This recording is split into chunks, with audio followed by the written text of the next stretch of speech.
Welcome to Dying in Grace, the program that's designed to discuss all issues about end of life and death and dying, to integrate death as part of the natural cycle of life. My name is Arlene Stepputat, and I'm your host, and each week we like to bring a community expert to discuss one particular aspect of death and dying. Tonight, I'm happy to welcome my guest, Kris Kington-Barker, who is the Executive Director of Hospice of San Luis, and also an expert in end-of-life doulas. Well, I don't know about expert, well, but I am. You know a lot more than I do, so you're an Okay. expert. Great. So, Kris, first, thank you for coming down to visit with us, and I wanted to ask you, how did you get involved with hospice work? What's your story of the calling into the work? Yeah, I have been fascinated and kind of comfortable with dying and death, I think, all my life. Not frightened of it, most certainly, and have been around individuals who've been sick for most of my life in one capacity or another. It's never been something I stayed away from. So when I got out of high school, I got into a career of nursing, and also was a psychiatric technician at a hospital, and I worked in the hospital unit working with psychiatric patients who were ill, seriously ill. And there just always was a piece about dying that felt so lonely for me in this country. I grew up overseas where I saw a lot of multi-generational support of families. Where did you grow up? I grew up over in Italy and Germany. Uh-huh. And I didn't have that sense when I was here as much. I just didn't see it. And I certainly didn't see it with the first patients that I was working with, which were the psychiatric patients. Right. And well, they're already marginalized. Exactly. Yeah. And later on, when I was, and even when I was going through school, the patients that I had that I was caring for frequently would die alone. You know, they would be, we would find them in the morning, they would have died in the middle of the night, and that was something that I experienced a lot during my career. So that was something that always bothered me. Being involved in healthcare, I got involved in hospital work, administration work, and that continued to be something that was really a concern for me. Mm-hmm. And about the time I started working in hospital administration was when Joint Commission required hospitals to put together an ethics committee. Mm-hmm. And I was fascinated by ethics committees and was part of putting one together for the hospital I was working for at the time. And I had an incredible mentor who worked for a ethics group who had a whole different take on end of life and care of end of life and how to mingle that with our health care. And so that kind of spun me into that. I stayed in healthcare for quite a while until this job just kind of opened. Someone was the executive director, Donna Keene was the executive director of Hospice Slow County for, I believe, something like 14 years, and did an excellent job with it, and then retired. And I just happened to see it in the newspaper. Well, you're dating yourself now, I because know. no one looks for jobs in the newspaper anymore. Exactly, right? And that's just it. No one looks at that. And I happened to look, and it was one of the few jobs that was posted in the newspaper. And that's the story. I've been the executive director since 2010. I've worked with Hospice Slow County and supported it in various capacities through the years since I became familiar with it in the 80s. Mm-hmm. But being able to step into a role to really support it was really an honor. So, well, thanks. And I think it's important for our viewers to understand Hospice of Slow County is a voluntary hospice. Yeah, and that's such a confusion to It's people. a confusion it is really all confusion. over the country. Yeah, I don't know of a volunteer hospice, and there aren't many of them, that doesn't always have to try to explain what a volunteer hospice is. It's based on what the original model of hospice was. All hospices originally were volunteer hospices. Absolutely. In that the people who provided the end-of-life support while the nursing care was being provided in the home through home health nursing, the spiritual, the emotional support, the caregiver support, the respite care, that was all provided by individuals who were trained in end-of-life support and care, and they were all volunteers.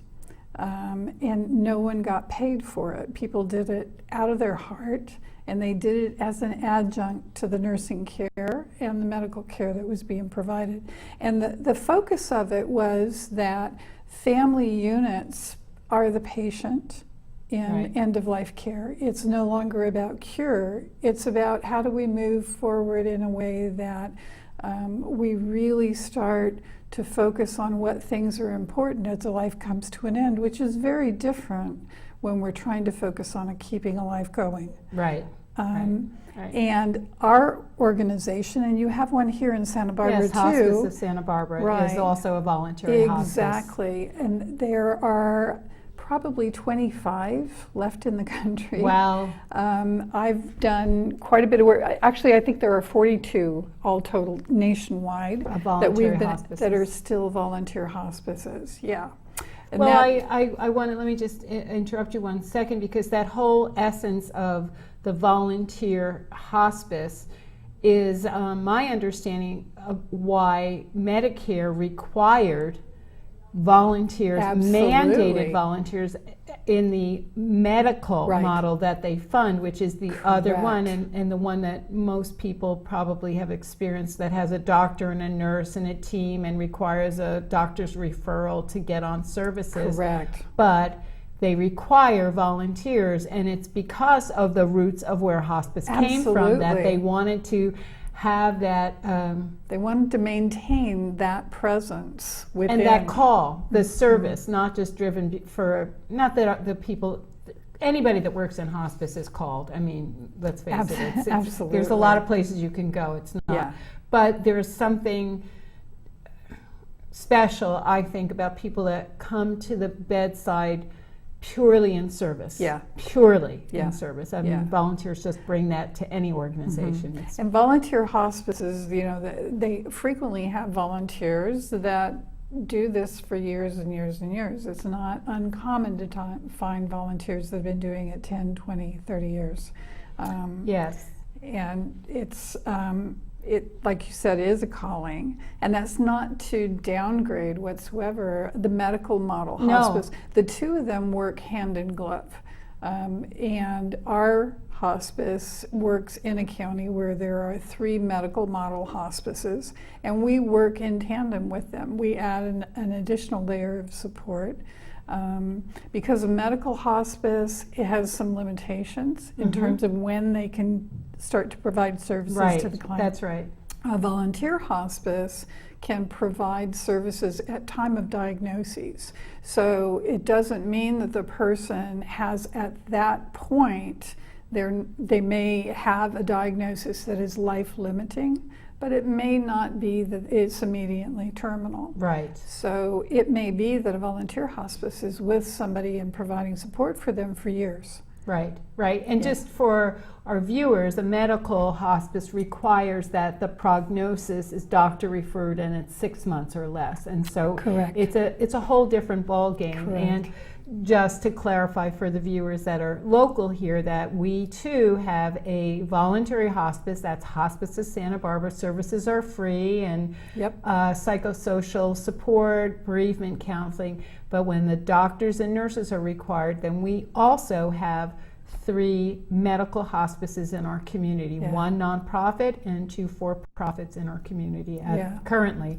But as I've talked to people around the country, hospices are coming up more and more, and it's big business because of the silver tsunami, quite Oh, yeah. honestly. The amount of baby boomers that are now booming has changed the game, and Right. there's a lot more need and a lot more focus. Interestingly, I just in July provided a volunteer training and an end of life doula training for a startup volunteer hospice in the Eastern Sierras that began because they do not have a medical hospice, and it's the only way that they can, within their community, support people at the end of life. So it's unusual to have a startup volunteer hospice right now. It is, but I would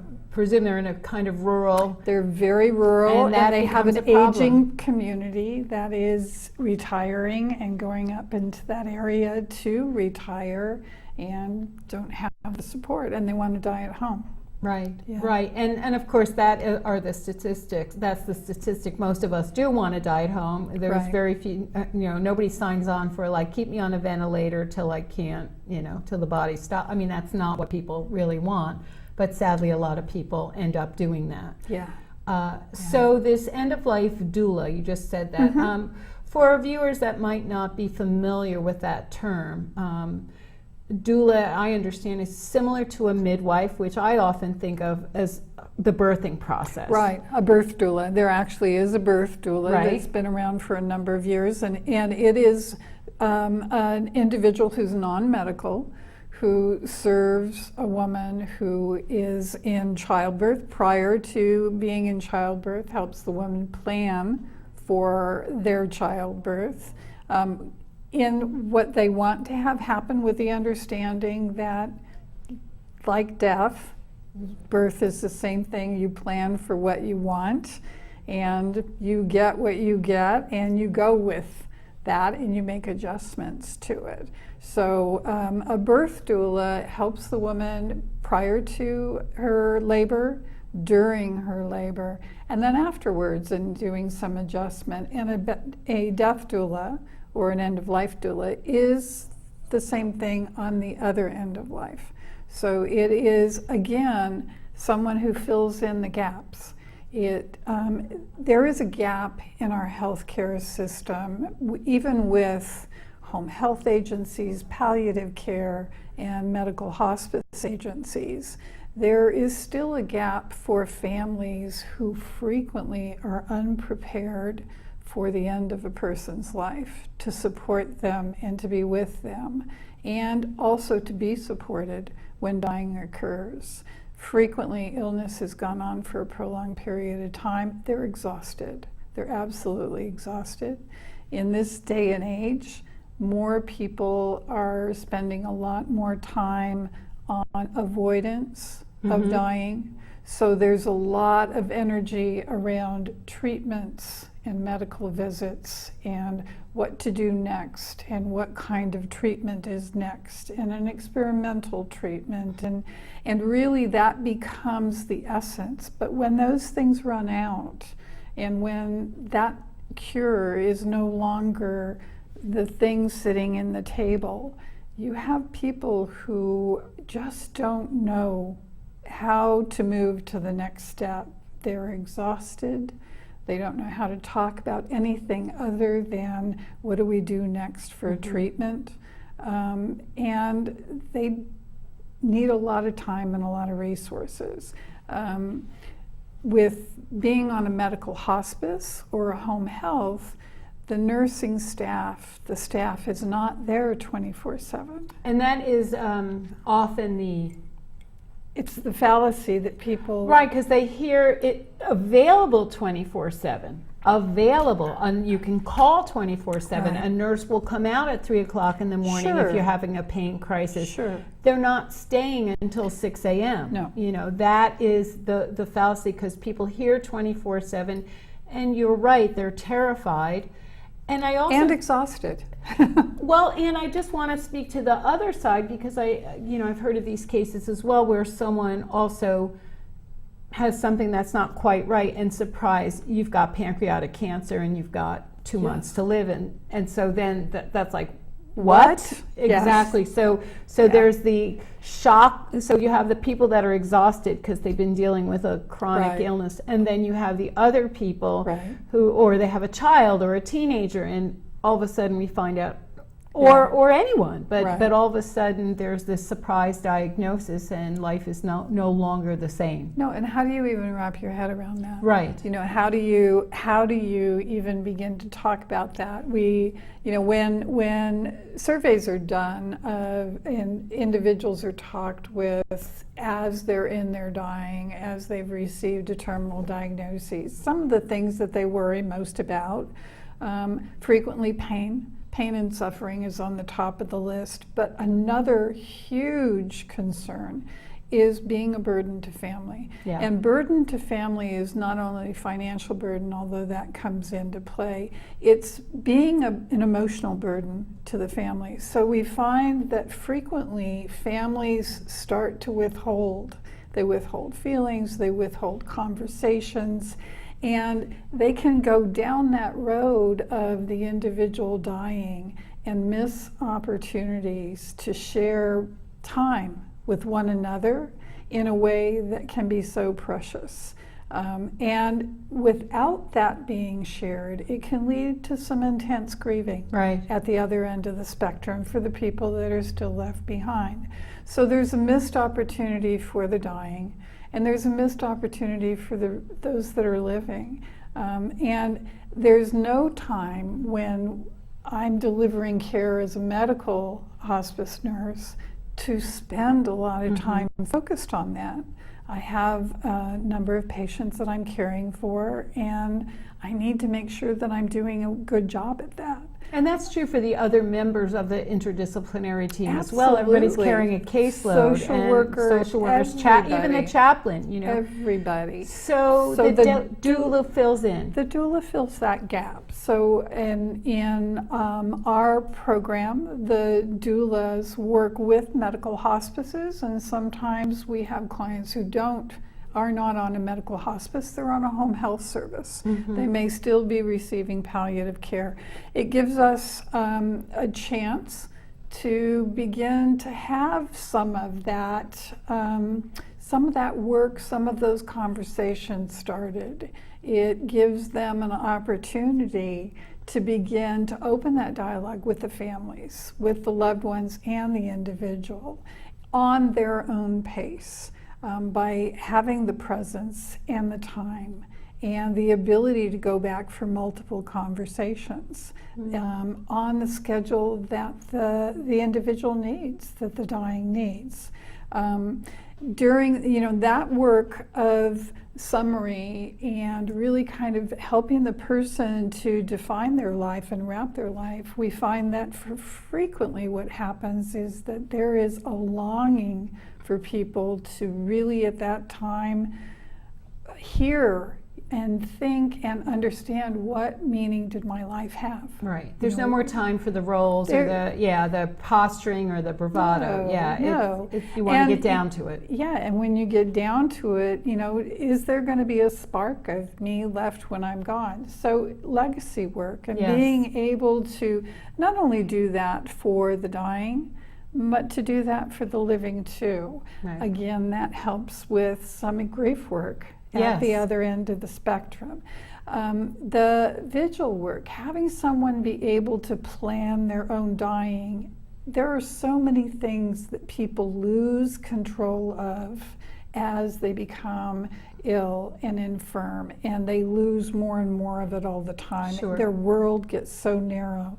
For us to be able to spend time and give back to them the design of their own dying, in a best case scenario, understanding things can change, right. but to have them orchestrate that, to be able to talk about what they want and what they don't want, who do they want to be there? Right. Who do they not want to be there? And if they're talking to a doula, then they can tell the truth. Exactly. A doula is absolutely neutral, and that exists for the family as well, of the other caregivers, the other care members of the team have that kind of ability to share that information. So there's a lot of protectionism that goes on in families, and rightfully so. They love each other. Sure. And it's a way of being able to be a conduit for some of those conversations.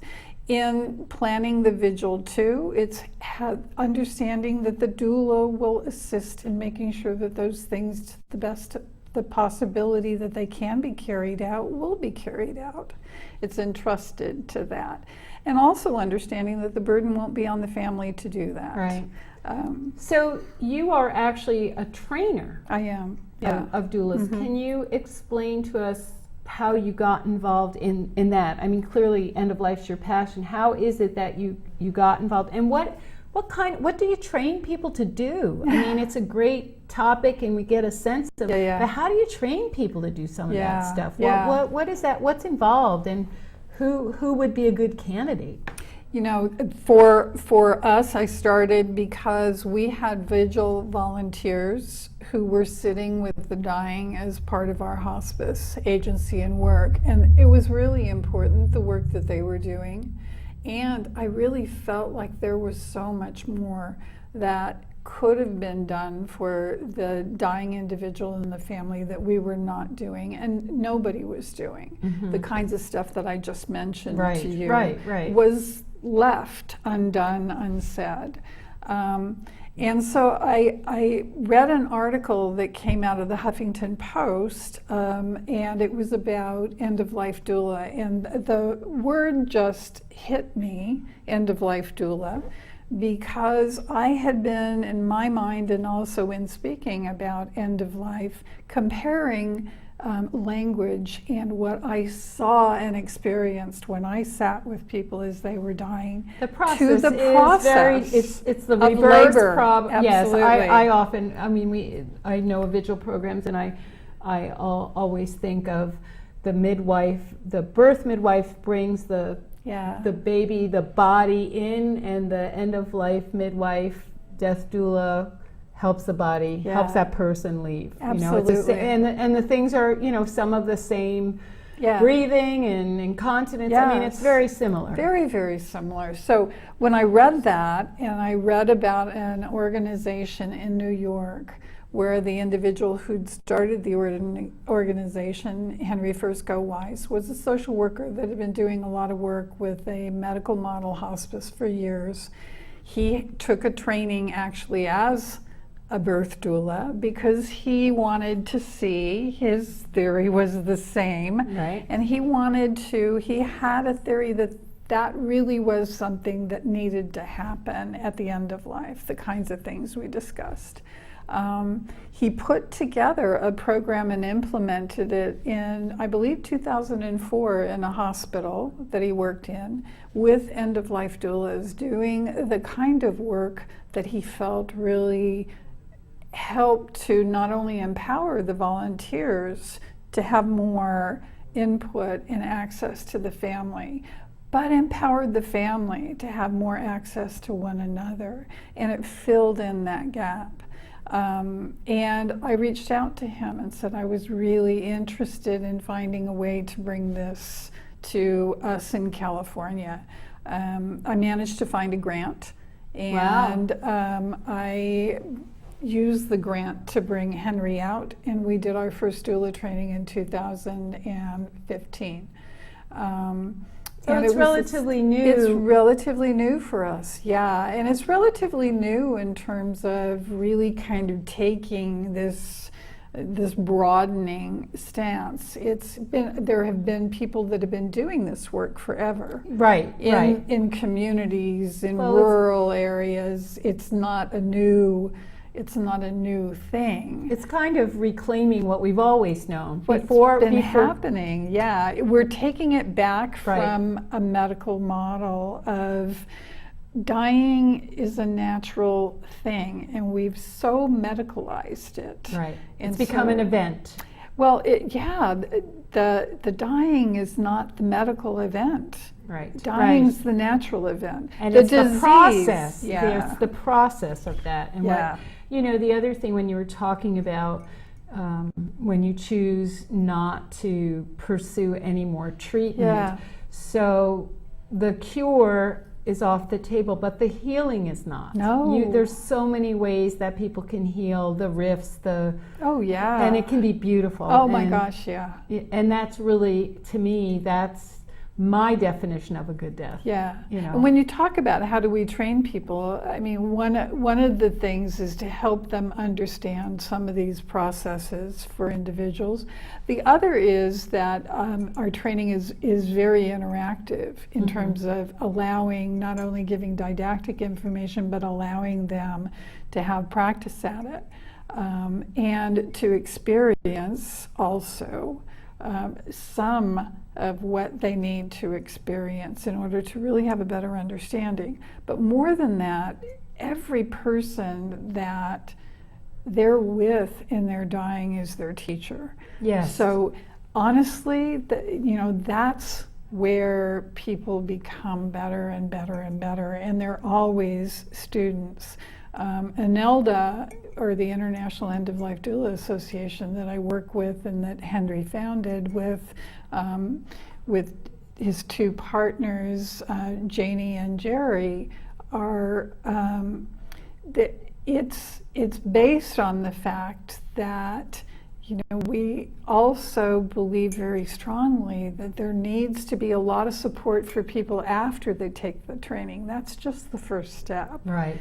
The rest of it is mentoring. The rest of it is helping people to understand what they're seeing, what they're doing, why they're responding the way they are, and to teach them some of the intuitive things, and also how to really not do, but how to truly be with the individuals that are there, and how to trust.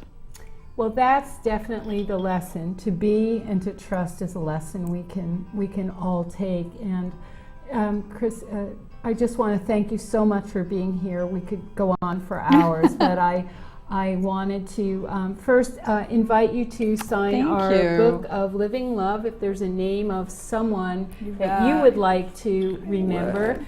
So I'd like to thank my crew, Michael Nicholson, Elliot Jacobson, and Ken Baxter, TVSB, and you, the viewer.